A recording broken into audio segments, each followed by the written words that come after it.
rescued this huge octopus, even though I knew she wasn't gonna make it. I set up an isolation tank with extra oxygen and colder water to give her her best shot. And I was absolutely amazed that she made it through the first night.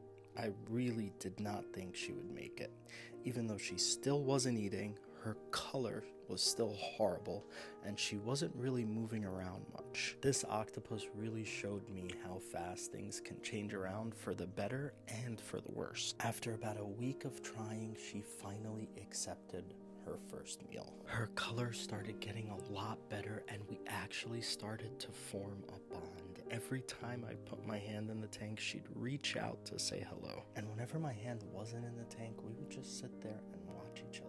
I really think that those moments built a lot of trust and brought us both a lot of peace and calm. It got to a point that whenever I'd walk into a room, she'd poke her head out and reach her arm to the glass to say hello. I even started putting puzzles in the tank for her to interact with, until one day it all changed. She lost her color again, and every time I would try to put my hand anywhere near her den, she would kind of kick me out. I even tried feeding her, and she refused to take it. She would move her arms away, and then when I would leave the crab, she'd actually walk it out of her den and throw it over the side. This was the inevitable. This was the exact behavior that octopuses exhibit when they're in senescence, the last stage of their life. Females in particular refuse to eat and like to keep their den nice and clean without any food or any smells that can attract predators that might hurt them or their eggs. After seeing the change in her behavior, I decided to look and see if she did lay any eggs. I started by turning over all the rocks to see if I could find anything, and I noticed that she was being extra clingy, more clingy than usual actually.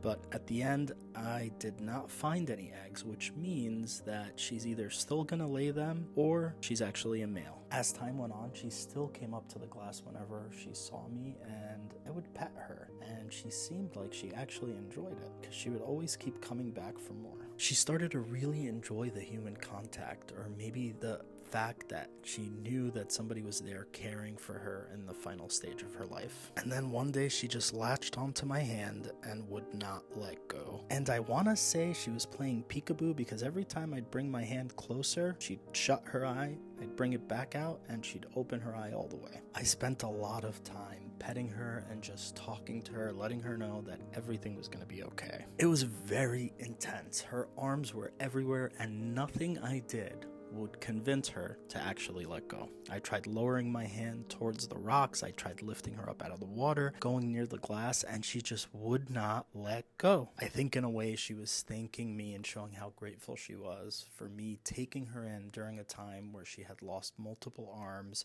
and was really not going to make it. If you've ever tried to get an octopus off your arm or hand or body, you know it's extremely hard, because once you get done with one arm, you realize that there are 7 more with over 100 suckers that are also attached to you. And the most important thing is to do it in a gentle way where you're not hurting the octopus. When she finally did let go, I gave her a pet and she went back into her den.